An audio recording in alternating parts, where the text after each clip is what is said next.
once I started delving deeper into the study of archangels versus just angels in general, I was amazed to find out that there are so many archangels because most Mm. folks have just heard of what's often called the mighty four, Michael, Raphael, Gabriel, and Uriel. And that's especially just comes from the limitations of what the Western world knows through Christian Bibles and whatnot. But because a lot was left out and a lot has been mistranslated, we know that a lot. But in ancient Hebrew cultures, and I found out in Jewish cultures, the study of the Kabbalah, esoteric, there's actually many archangels and documented with different purposes. People knew that way back then. Can you talk just a moment about that and how many there are roughly to give people an idea in terms of just archangels and also what the difference between an archangel and an angel is? Mm. Yeah, well, there's literally dozens and dozens, hundreds of archangels. Okay. The ones you may have some record of or some reference to here in this world, that doesn't encompass all of them. Okay. Some don't necessarily interact with this world or not at a level that would be recognized by humans for the most part. Not until you get into the, sixth, seventh dimension. You probably wouldn't even know of their existence or care for that matter, which is just fine. And really, the difference between, if you don't think of it as like a general angel, but then what is a general angel, right? A difference between an archangel and, say, a guardian angel is sometimes not all that different. But it's one thing when you're thinking archangels, you need to think in terms of like the board of directors on in a corporation, right? They're at a management level and they're influencing things in a big, big way, generally for a big, big purpose. And, that might be planetary, it could be galactic in nature. It doesn't mean we don't interact individually, but then you have to understand that when you think of the archangels as being individual angels, that's something of a misconception as well. Because, for example, every archangel has tens of thousands up to hundreds of thousands, even millions of aspects or fractions thereof that are all still archangel, right? So I, as Archangel Michael, are really, there's millions of us as a collective being, right? That are all part of the essence that is Archangel Michael. And yes, that's sort of like, you might think of me as being like the star on a Christmas tree, but then there's all these ornaments that are also the same essence, essentially. And every archangel is like that. There are multiple expressions of each of us. And within that context, it's like a very, very much a managerial kind of or organizational kind of role as a general rule. And that doesn't mean that you don't, if you call upon us to assist, like with clearing a house or assist with just, cleansing a space for the moment, or assist with even simple things like, okay, just lighten and brighten my space so that I have a clearer energy here, or so you have a portal or a vortex or some wayward entity that needs to be escorted into another dimension. Certainly, you're going to get a manifestation of Michael that will absolutely jump in there and do that. We all have the same capacity to do that, if you will. So understand that's just part of how that works.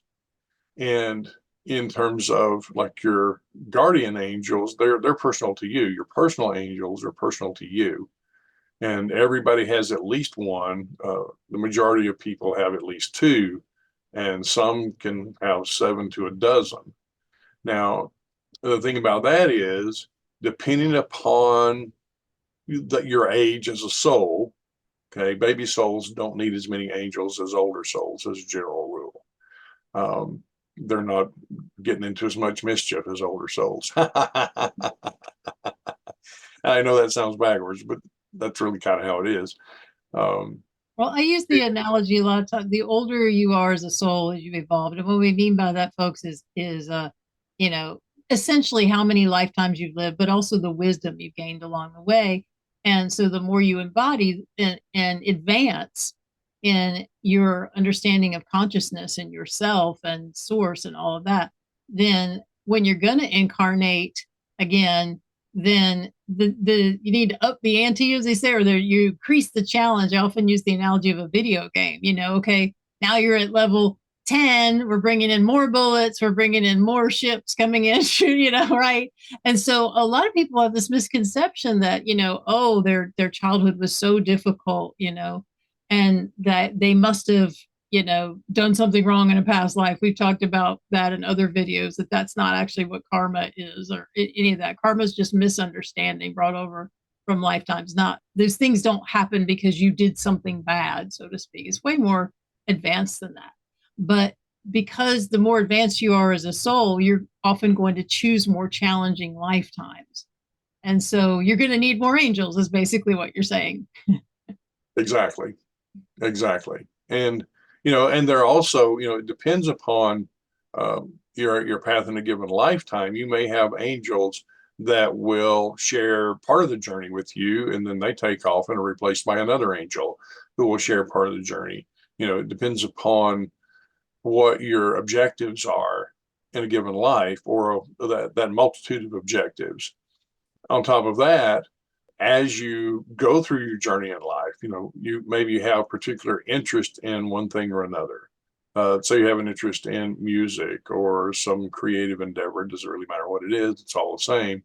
There's an angel for that. And so you absolutely will have made agreements with angels who can support you in achieving whatever that objective is, right?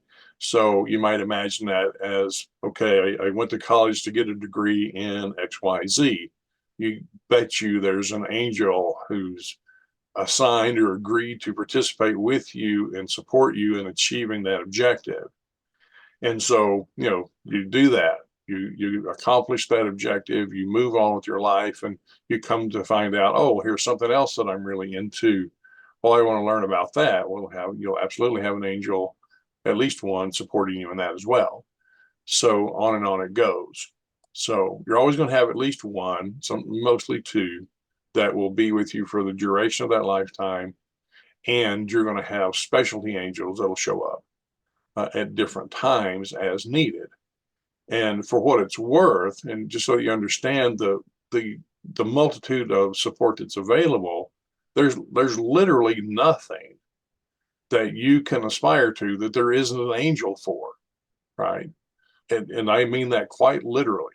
So anything you aspire to in terms of your growth, in terms of your healing, in terms of your expression and evolution in this world, there is an angel that can support you in that. And it's as simple as the angel of how to make dinner, literally, seriously, to the angel of how do I create a multi-billion-dollar business. It's all the same. There's an angel for that support for you.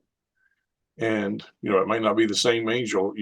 Two people side by side could be endeavoring to do the same exact thing and have two completely different angels because the individual needs are different. So you absolutely want angels who are resonating with who you are on your evolutionary path. And they know, even if you don't know, they know who's who in that process and are happy, thrilled, in fact, to participate with you in your journey. And, one of the things that's hardwired into a human system is to be a part of a cooperative system, a cooperative endeavor. You're not meant to go it alone. That's one of the ego-based illusions that keep people stuck in polarity, FYI. So learning how to participate with and cooperate with your angels, who already are experts at how to participate and cooperate with you, will just, not only does it enhance your experience, but it advances your experience as well. That's an excellent point. I wanted to make that point about, I often talk about, in my teachings, telling people you're a part of a team.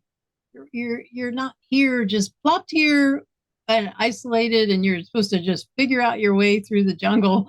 In the more you operate from that place of you're a part of the team, and you're what we ETs often talk about, a part of the ground crew. Those of you who incarnate, we're the ground crew, okay? But we're more than that as well. We're the ones who volunteered to beam down and do the project or the study or the situation, but also grow and evolve ourselves. But we're a part of a collective always, and sometimes multiple collectives and teams. The more advanced you are, the more teams you're a part of, doing many things at once. And so, folks listening, it's a shift in mindset and consciousness, and it's a practice because we're so conditioned here on earth to operate from that I'm all alone, there's no help, something along those lines. And know that it's always available every single moment. I call on angels for everything. And that's what you guys want, right? You want to be a part of that. And there's so much love. This is experiencing and expressing love. It's not because you're deficient or defective, folks, that you need all this help, but it's all about this cooperative journey we're on. Yeah, absolutely. And the point you make about the love, it's like that's what it is. It's not like you need our help, so to speak. Although, it can look like that. It can certainly be interpreted that way. But in the higher sense of matters, it's really just about expressing or experiencing love in this, that, or the other form that you call your objectives, whatever they are, right? And so if you can do that as a team, it's just the process, just the experience is infinitely more fulfilling. Never mind the goal, just the experience too. The journey toward the goal is equally thrilling because of the cooperative nature of that process. So the rule here, one of the status quo rules is you suffer, then eventually you get a payoff. Well, that's a ego polarity based rule that really doesn't apply in oneness. It's joy leading to bliss, not drudgery leading to the possibility of relief. So it's important that you understand that difference and understand that it's all available. The love, joy, peace is all available to you right now. And those delightful relationships that you can have with your guides and angels is available to you right now. There's literally nothing else you have to do except accept that, accept the grace, as it were. And folks, if you're not experiencing enthusiasm on a regular basis, I mean, we're going to have our ups and downs in polarity because we've got unconscious stuff that's out of wholeness that needs to be healed and brought into wholeness on this journey. But enthusiasm is meant to be built into the system, your experience here, and evolving, expanding more and more into that. If you suffer from depression, anxiety, I mean, this is kind of bringing this to my attention, Archangel Michael, about when you said fulfillment.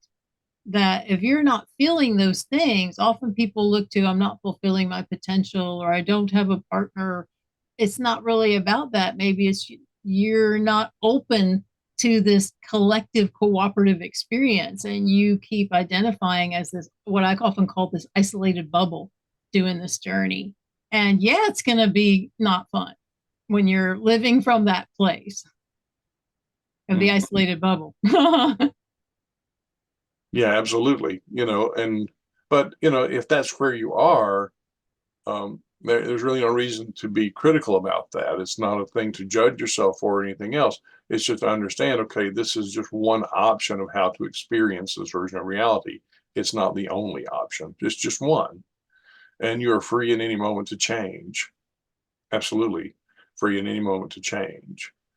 There are lessons to be learned at every point in your evolution, even the hard stuff, and sometimes especially the hard stuff. Okay. So it's not a loss, it's not a failure. But understand it's also not permanent and it's not required beyond a certain point.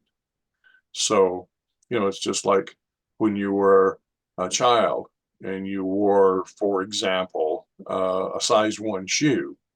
There's really no sense committing to size 1. You might commit to shoes, but not size 1, because a year later, even 5 years later, even that shoe's not going to fit anymore. It's just not. And so it's really the same thing with any of the belief constructs you have, any of the attitudes that you have, any of the assumptions you have. Those are like those shoes.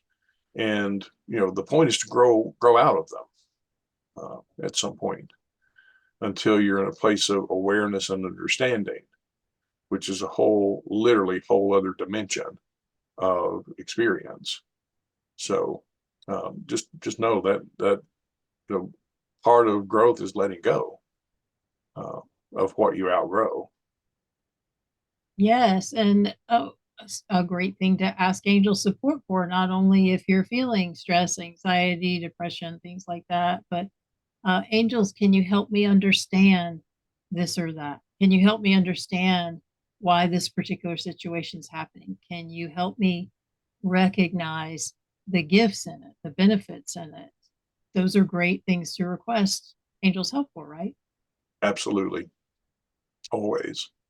Yeah. If you got a question, we've got an answer. Just ask. Wonderful. Okay. I think we kind of covered the difference between angels and extraterrestrials when we were talking about angels and souls.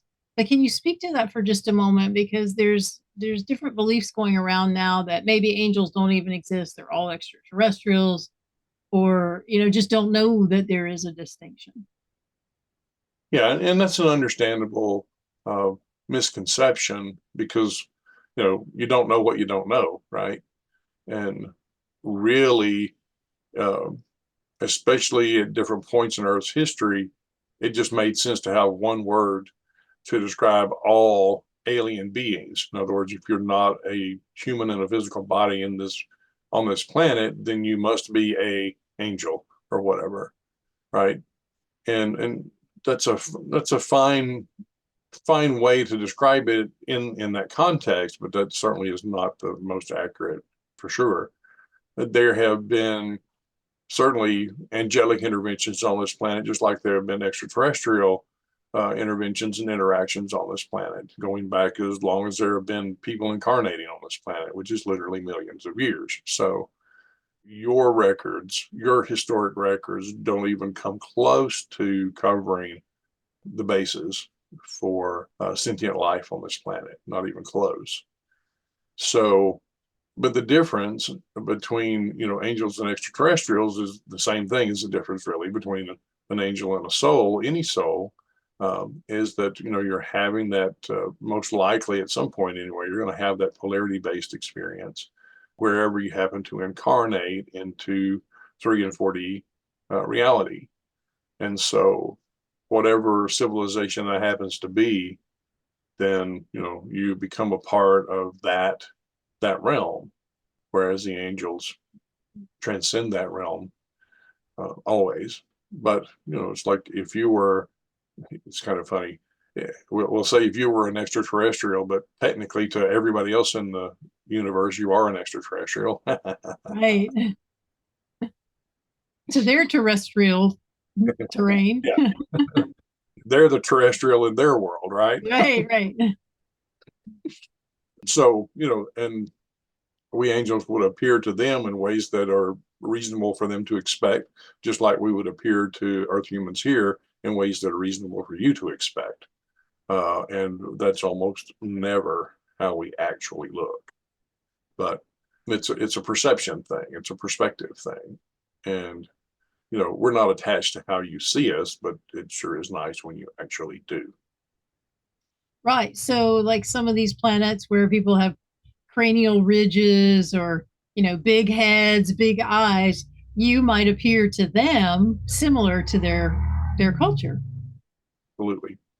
Yeah. And you're still the same being. Absolutely. Yeah, I Absolutely. was go ahead. Did you say something else? Well, I was just going to say, because a lot of times it's not how we appear, it's how you see us. Okay. Because, especially if you're talking about a polarity based environment, you have these limitations of assumption, right? You have these limitations of expectation. And to attempt to appear to you as we are would defeat the purpose of interacting at all, because you wouldn't be able to relate. Or you'd be so freaked out, it would be like, okay, I'm running the other way. Well, it's the exact opposite of what we're attempting to accomplish. So that would be pointless. But here, especially when you're talking about a polarity-based environment, then it just makes sense for you to see us in a way that you can relate to, because we're not attached. You know, I don't need you to see me as I actually look. I wouldn't even expect you to see me as I actually look. But in the ways that we can connect, let's do that. So, and if that means you see a big tall guy with armor and a sword and a shield and breastplate and all that kind of stuff, that's fine. But understand that from our perspective, that's all metaphorical. It's meant to communicate expression, but yeah, that's not even close how we actually look. And that's a really great point. I've got a screen share here. I'll share real quick. This is just from Google Images. There's obviously some historical paintings, but the whole, yeah, shield, brawny, that's the always often how you're depicted. And here's you battling Satan, I guess. Yeah. Well, at least they got the handsome part right. Oh, right. Yeah, and these are just basically ways of communicating through art people's understanding and often limited understanding. But oh, here's a neat one. You're in armor of gold. I like that. Just that, particularly when people are talking about invoking you for protection and things like that. You know, swords were used for protection back in the day, and it seems to have kind of stuck, right? That Yeah, you but you know, the sword in different contexts represents different things anyway, different ideas, like truth, for example, or strength, that kind of thing. So, right. or you know, having dominion is also a part of that. You know, the thing is, and there's no criticism at all in these representations, because they serve the greater purpose of communicating the idea in consciousness, the reality in consciousness, which is something different from the reality in form. But forms are not really relevant anyway. You know, it really is about the idea in consciousness, what we represent. So all these are fine depictions as far as we're concerned, even if they're Cool. not literally accurate. Not literally. Yeah. Yeah, exactly. And I mean, like often I've seen you when I've called on you with the sword. The sword's like light. It's like more like a lightsaber, right? You know, and so it depends a lot on what people expect, or just maybe sometimes people see you for the first time, but that's how you appear. But that's so that they find out later. They may not know anything about Archangel Michael, and then they see a picture in a book or online. It's like, oh, that's what I saw in the dream. So you appear that way because you know the future as well, and it's like this full circle to help them recognize they were visited by a divine being who is supporting them. Something along that. Absolutely. Yeah. Absolutely. And, you know, as long as you get the message, that's what works. Wonderful. Well, I also along these lines wanted to ask about color. So there are a lot of books that talk about there's a certain color associated with different angels. And, you know, the one most associated with you is blue, like royal blue or royal purple, which I'm wearing today in your honor. And I certainly associate blue with you. How significant is that? And what's that about, these different colors with different angels, archangels? Yeah. Okay. So, yeah, it depends on how you mean it. The significance really is more, again, it comes back to what we were saying earlier about, it's like, how can you connect? What makes it easier for you to connect and resonate? Okay. And we absolutely understand that in a polarity-based environment like this, it helps to have some sort of reference point that you can relate to. For example, some people might relate to the sword. That's the thing I can connect to. For others, it's the color. You know, that's the thing I can connect to. Uh, it all represents something of consequence, something of meaning. as it pertains to our character or our consciousness, if you will, and the ways in which that can relate with you here in this world. So it's pertinent from the standpoint of like, okay, having this color associated makes it easier to connect or to differentiate as needed. And technically, we're beyond color, and you know that whole clear thing that Jaraan was speaking of earlier is pretty accurate, actually. Until you get looking very closely, and then we're all color. We're like a kaleidoscope of color.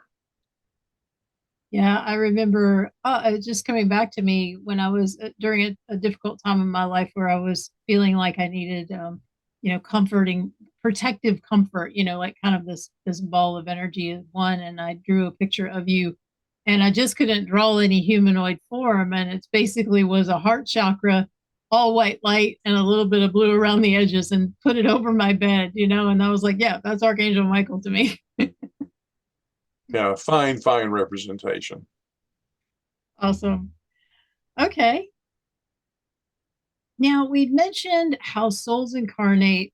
Typically, angels don't, but there are stories throughout history and esoteric books that occasionally angels do. Can you talk about that and if that's true and why, if so? Yeah. Okay. So, yeah, that's definitely true.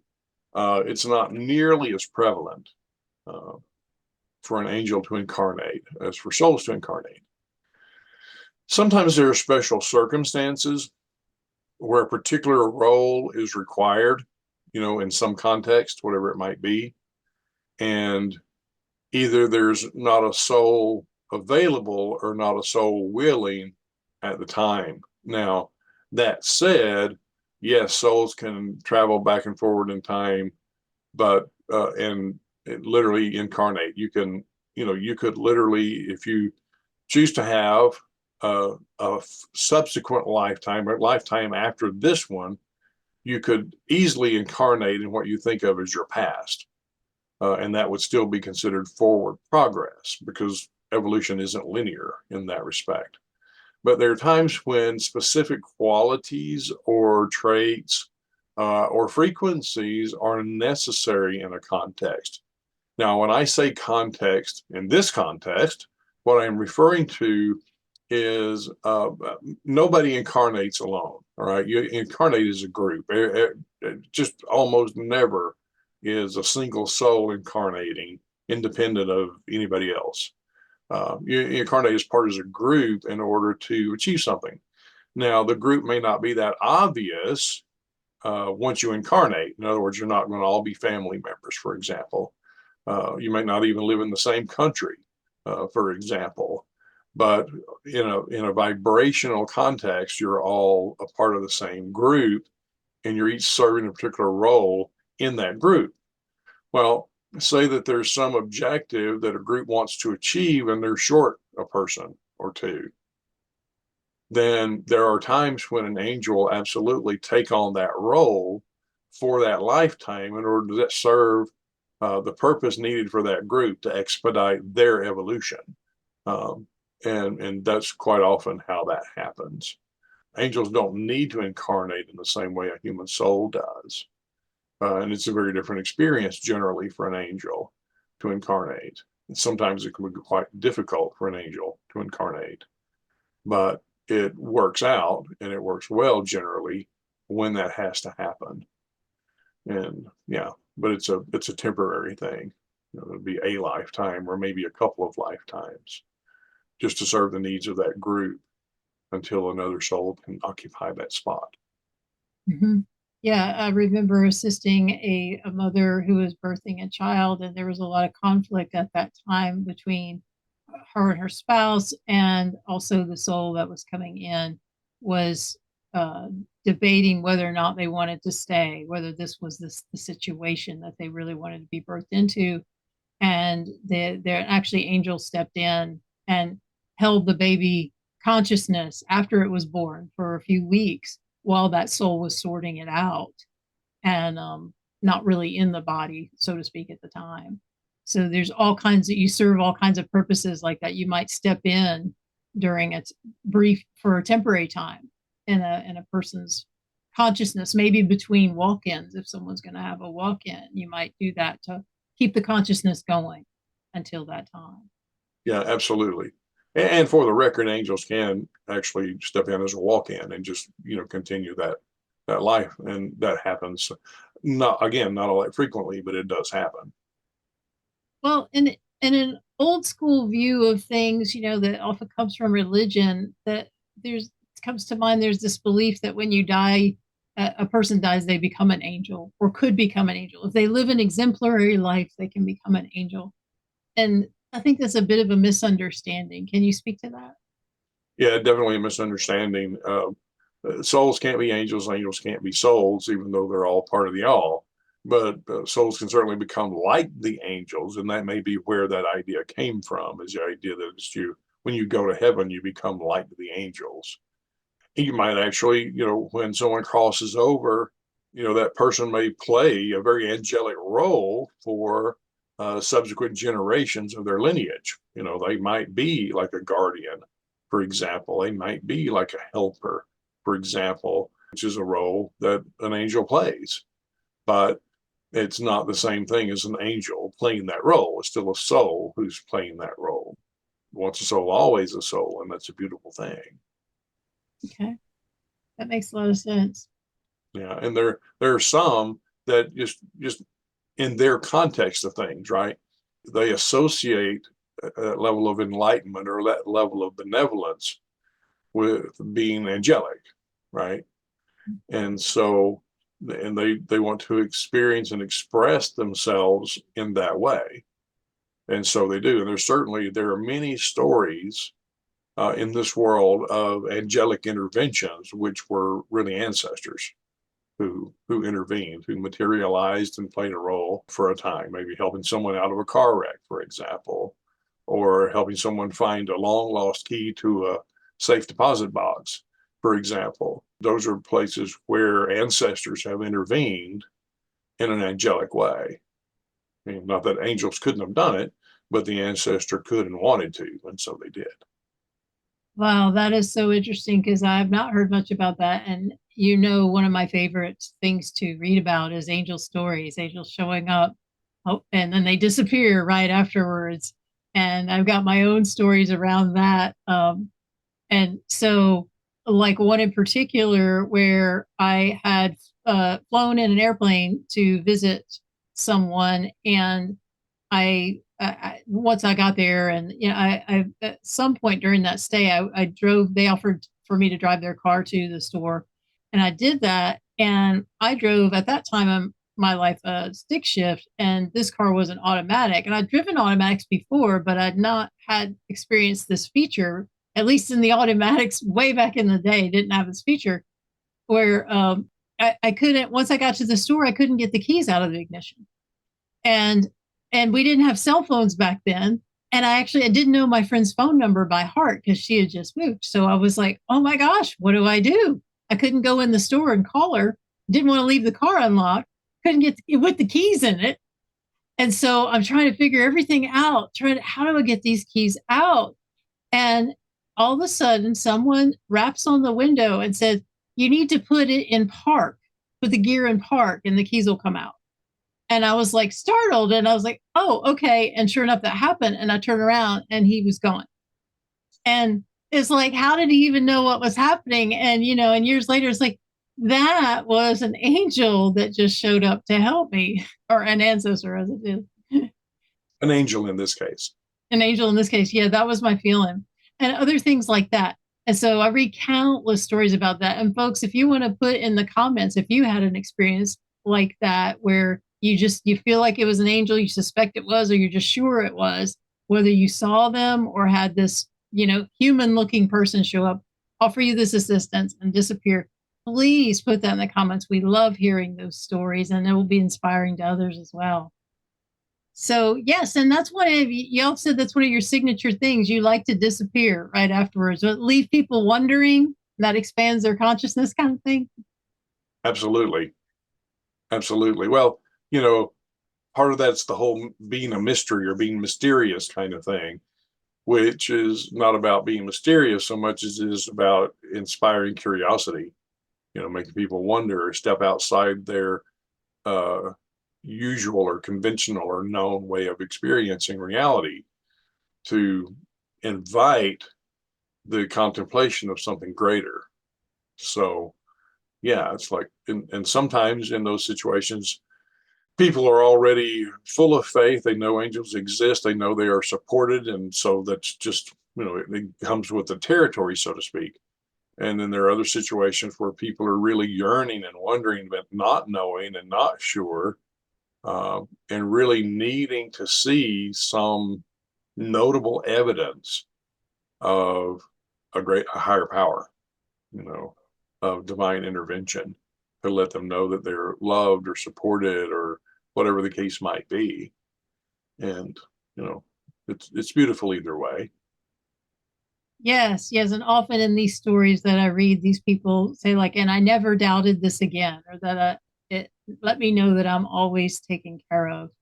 And, because it's where it's so clearly an angel. A common one is, it's snowing out, their car gets stuck, they can't move, there's danger. Angel shows up just looking like a regular person, apparently, somehow miraculously makes the car start if it's stalled, all that kind of fun stuff. Then the person turns around to thank them and they're disappeared, they're gone, and there's no tracks in the snow. That's one of your signatures, right? Yeah. Yeah. So you can't pass it off as just, you know, a friendly neighbor. Not that there's anything wrong with friendly neighbors. You literally can't argue with it at that point. Well, you Yeah, can, but not rationally. not rationally. Yeah. I mean, I've manifested angelic support in so many ways, even when I was trying to find a certain location in the middle of the country down a certain road that I wasn't sure it was. And it was a historic spot that didn't have a marker that I'd known about. And I just asked angels, I said, if I'm on the right road, I was walking at this point. I was parked off the main road, walking down a gravel road. Send me, can you give me a sign? Send me an angel, send me somebody to just show up and make it clear. And within seconds, this car stops right on the main road, right in front of that gravel road. And it's a couple of teenagers, and they thought they got a flat tire. And so they got out to look, and it was a country road. It wasn't like it was heavily traveled, and stopped right in front of me as I was coming out. They didn't even know I was there. And I said, "Oh, do you happen to know blah, blah, blah?" And they gave me the answers I needed. I was like, "Yep."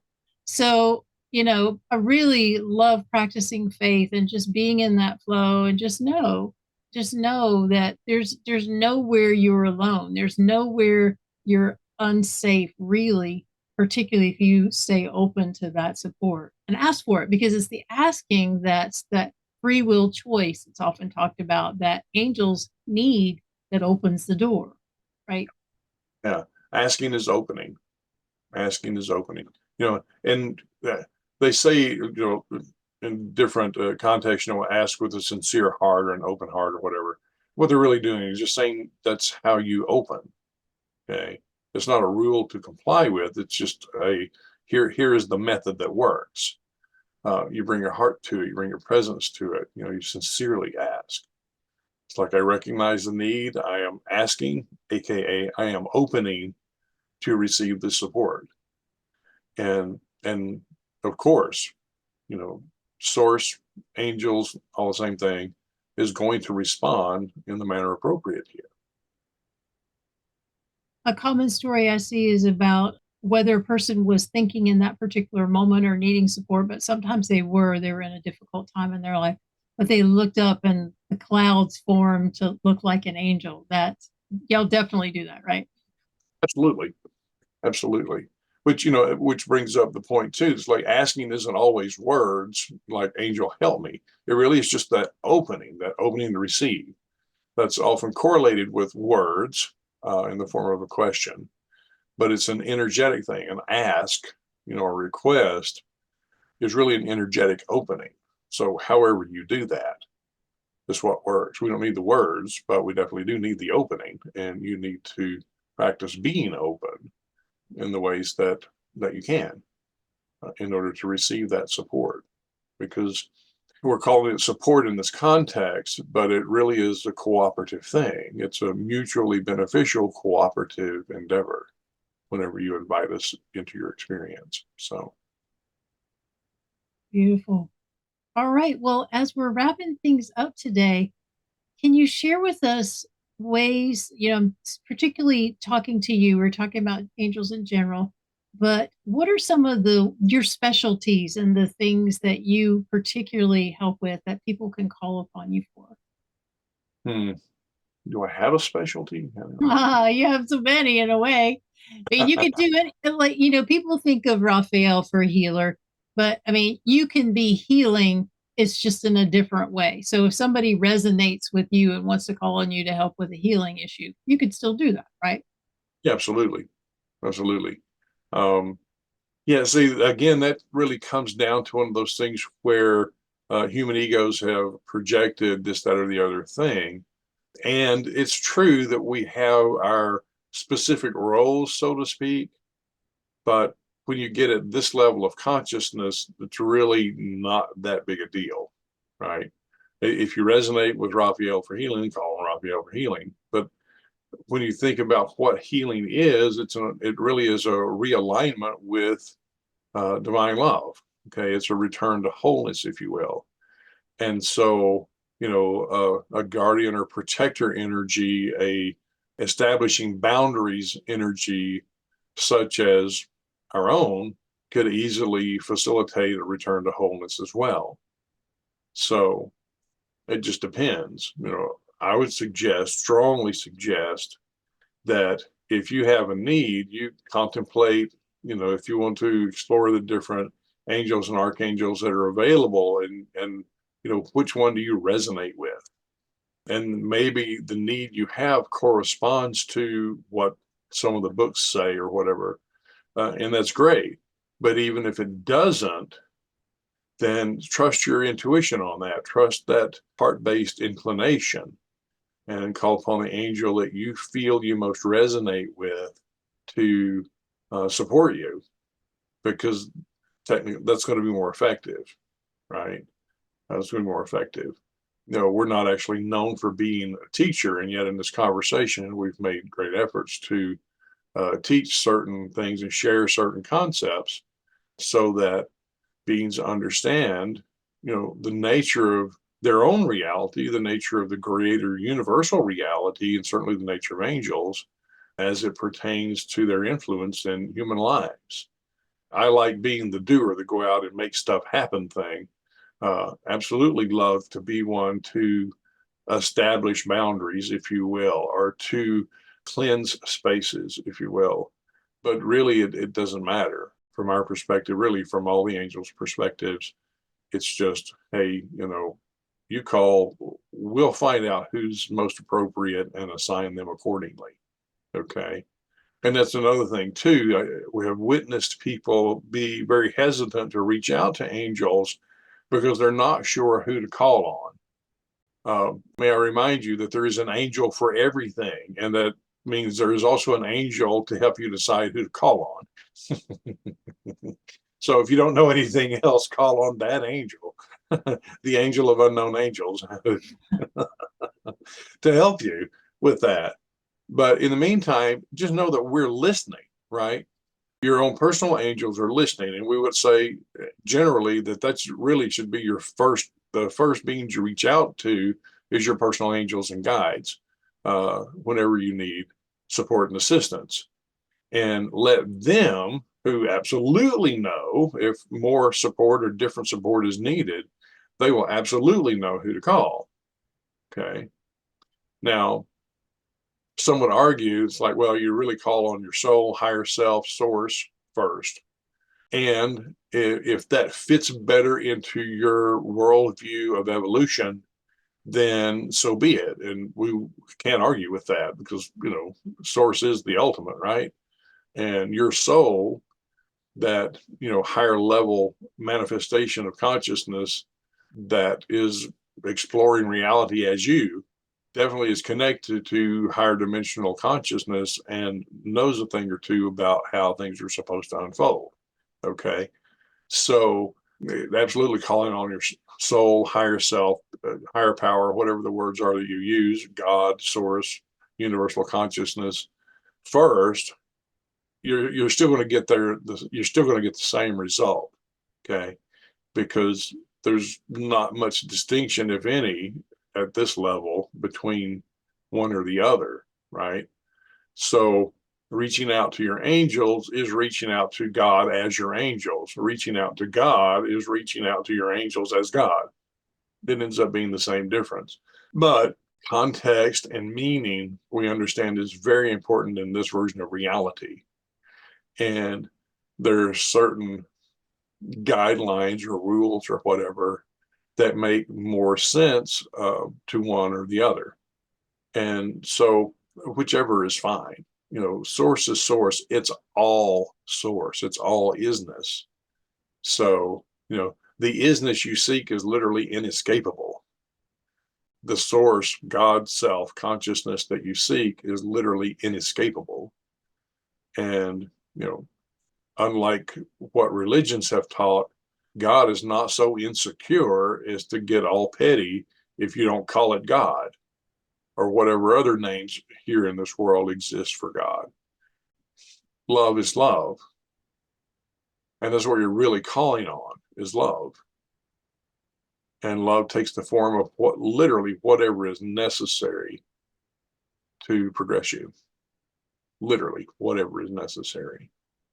So for those who have a history of studying the Bible and using the Bible as a guidebook for evolution, please note the scripture that says God is love.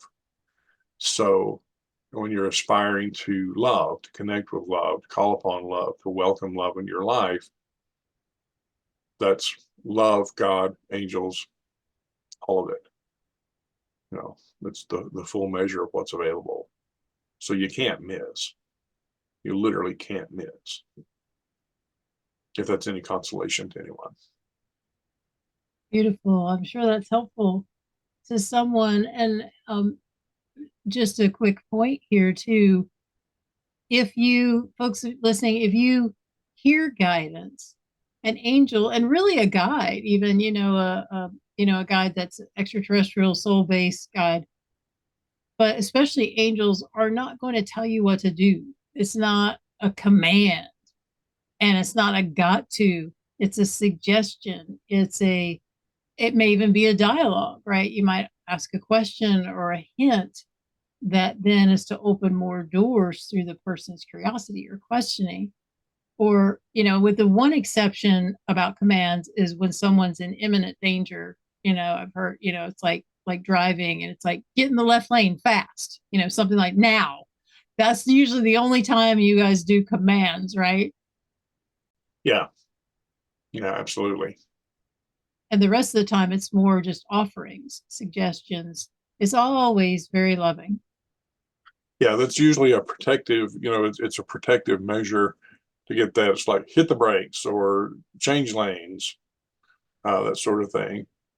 But when it comes to, as a general rule, for most things, it's like we're going to offer you options because, especially if you're consciously on an evolutionary path, exercising choice and becoming adept at discerning choice is way so much a part of the deal.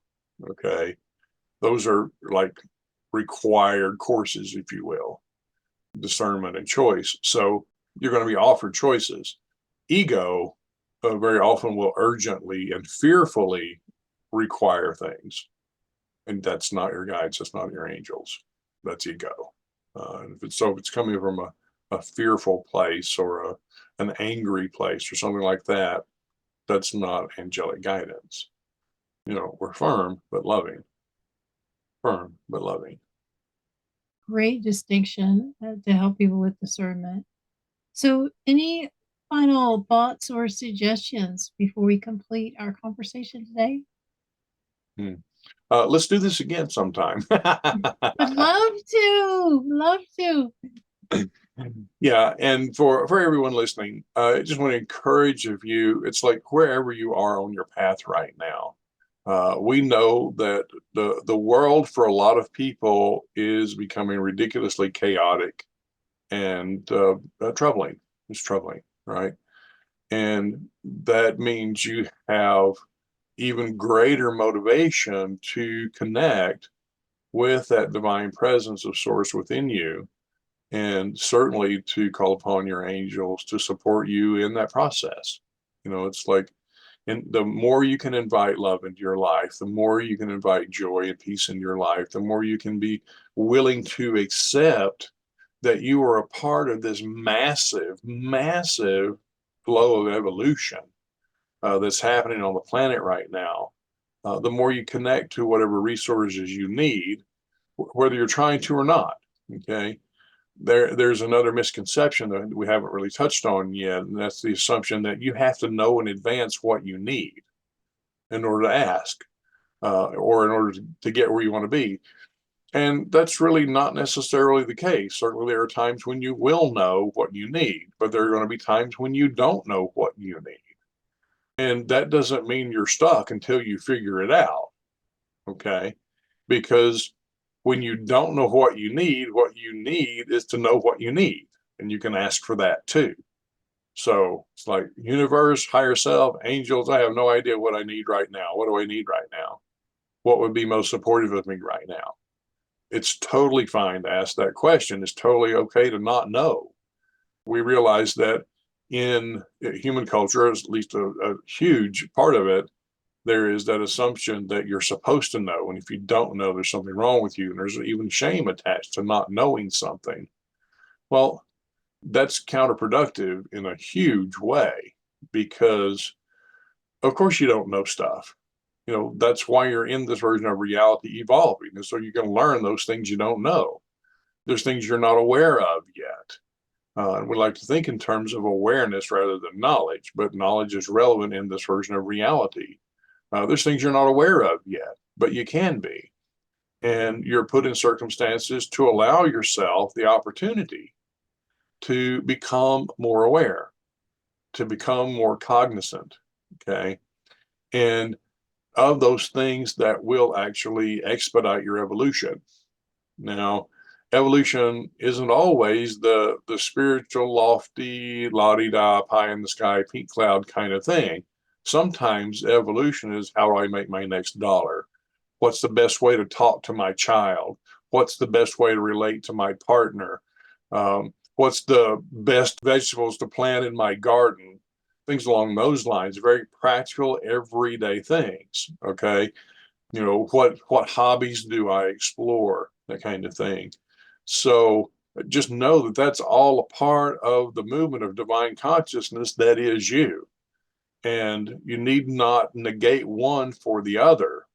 There's a lot of people who will insist on meditating for an hour a day or sometimes more. There are a lot of people that will insist on going to a retreat once or twice a year, sometimes more.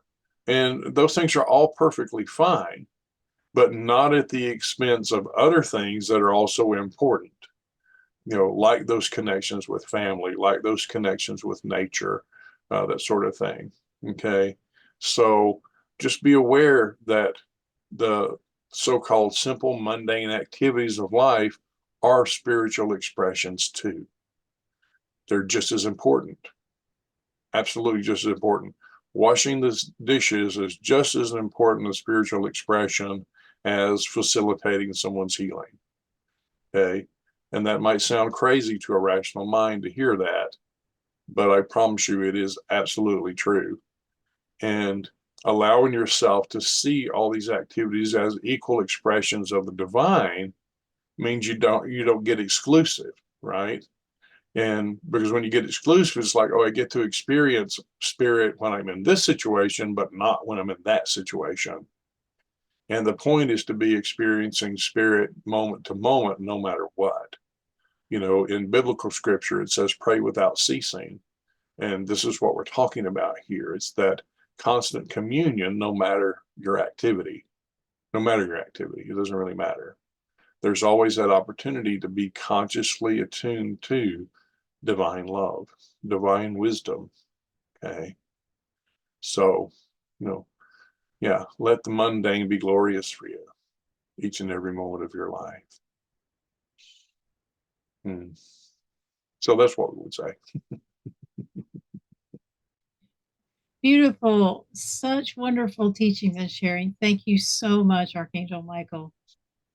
You are so very welcome. We are absolutely delighted to be a participant in this adventure with you. Always welcome. Whether it's verbally in this way or in the day-to-day moments, folks, welcome your angels. Absolutely. Thank you. You're most welcome. Thank you. Thank you all.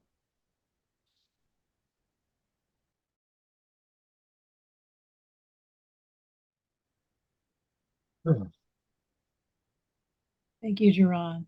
You're most welcome. Thank you. May it serve you well. Yes, thank you. Definitely.